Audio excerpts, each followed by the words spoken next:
আমার মা এবং স্ত্রীর মধ্যে বনিবনা হয় না। মুহররমের ফজিলতের সঙ্গে কারবালার সম্পর্ক কতটুকু? আমি একটি রেস্টুরেন্টে চাকরি করি, এখানে হালাল হারাম আমার মা এবং স্ত্রীর মধ্যে বনিবনা হয় না। এ নিয়ে আমি প্রায় বিব্রতকর পরিস্থিতিতে পড়ি। কিভাবে তাদের মধ্যে পারস্পরিক সৌহার্দ্য প্রতিষ্ঠা করতে পারি, পরামর্শ দিয়ে বাধিত করবেন। প্রিয় দর্শক, মা এবং স্ত্রীর মধ্যে যখন বনিবনা হয় না, তখন আসলে ছেলেদের জন্য, স্বামীর জন্য, স্বামী হিসাবে ছেলেদের জন্য অনেক কঠিন পরিস্থিতির মুখোমুখি হতে হয়। অনেকটা পাটা পুতুর ঘষাঘষিতে যেরকম মরিচ বা অন্যান্য জিনিসপত্র যেগুলো আমরা বেটে থাকি, সেগুলোর অবস্থা যেরকম কাহিল থাকে, ঠিক একই রকম অবস্থা ছেলেদের হয়ে থাকে। তো এরকম পরিস্থিতিতে আমরা সবসময় বলি যে উভয় পক্ষের হক এবং অধিকারগুলোর সর্বাগ্রে আমাদের জানা কর্তব্য। স্ত্রীর হক কি, মায়ের হক কি, সেটা আমাদের জানতে হবে। একজনের দিকে আমি টানতে গিয়ে যদি অন্যজনের প্রতি অবিচার হয়, অন্যজনের হক যদি নষ্ট হয়, তাহলে সেটা ভুল হবে এবং সঠিক কাজ হবে না। তো এই জন্য সবার হক এবং সবার প্রাপ্যগুলো আমাদেরকে আগে ভালো করে জানতে হবে। দ্বিতীয়ত যে কাজটি করতে হবে তা হলো মা এবং স্ত্রী উভয়ের কাছেই যথাসম্ভব চেষ্টা করতে হবে তাদের পারস্পরিক বনিবনা না হওয়ার বিষয়গুলোকে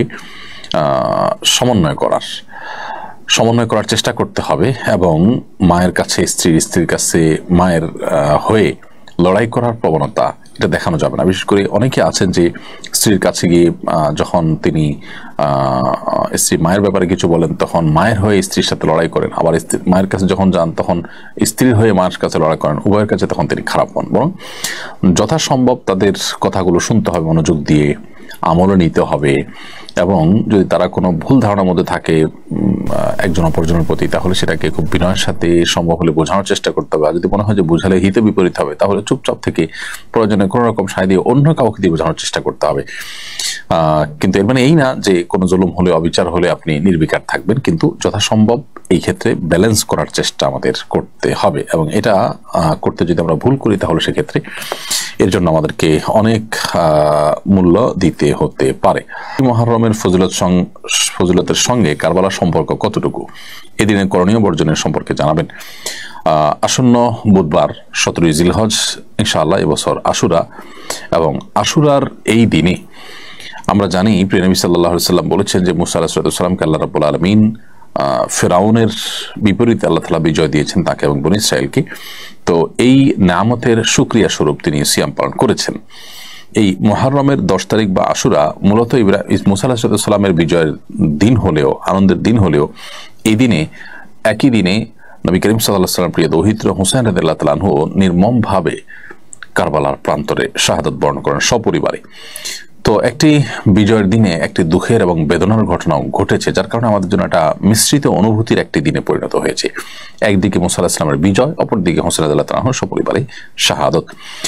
তো এই কারণে 10 মুহররমের যে মূল তাৎপর্যের দিক, এটি মুসা আলাইহিস সালামের বিজয়ের যে দিবস, সেটি কোনোভাবে ম্লান হয়ে যাবে না বা হারিয়ে যাবে না, কারণ এটি হাদিস দ্বারা প্রমাণিত এবং নবী সাল্লাল্লাহু আলাইহি ওয়াসাল্লাম সেটিকে আমল করেছেন, উদযাপন করেছেন সিয়াম পালন করার মাধ্যমে।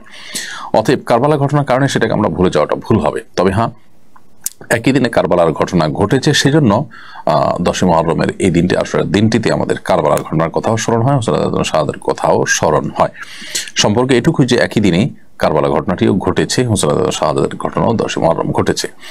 তবে এই দিনে করণীয় এবং বর্জনীয় সম্পর্কে আমরা বলবো যে এই দিন উপলক্ষে সিয়াম পালন করা, দুটি সিয়াম পালন করা, আশুরার দিনের পাশাপাশি তার আগের দিন অথবা পরের দিন 9, 10 অথবা 10, 11 এভাবে সিয়াম পালন করাটা হলো সুন্নাহ। এর বাইরে 10 মুহররম বা আশুরা উপলক্ষে বিশেষ কোনো করণীয় নেই।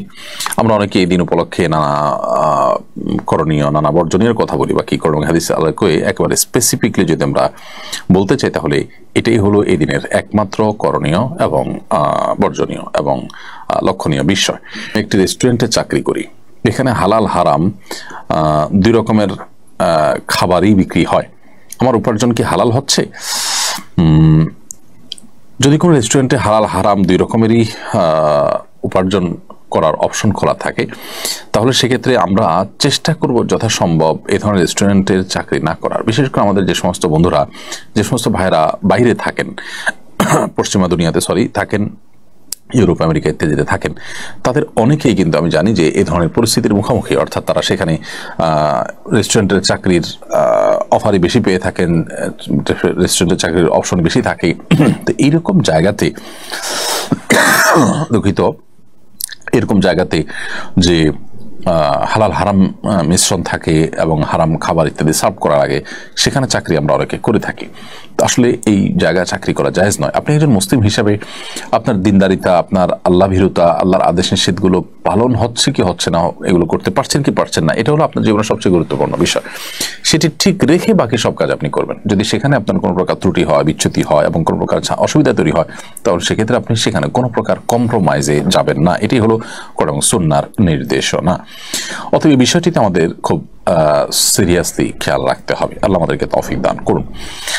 আর যদি হালাল হারাম দুই রকমের খাবার বিক্রি হয়, আপনি হারাম খাবারের কোনো হেল্প করতে হয় না, হালাল খাবার হেল্প করেন, হালাল খাবার সার্ভ করেন, হারামগুলো অন্য কেউ সার্ভ করে, এটা করতে ওকে বলে আপনি মানাতে পারেন এবং আপনি নিজে প্রত্যক্ষ পরোক্ষভাবে হারাম খাবার এর সাথে না জড়িয়ে থাকতে পারেন, তাহলে সেক্ষেত্রে এটি সুযোগ আছে।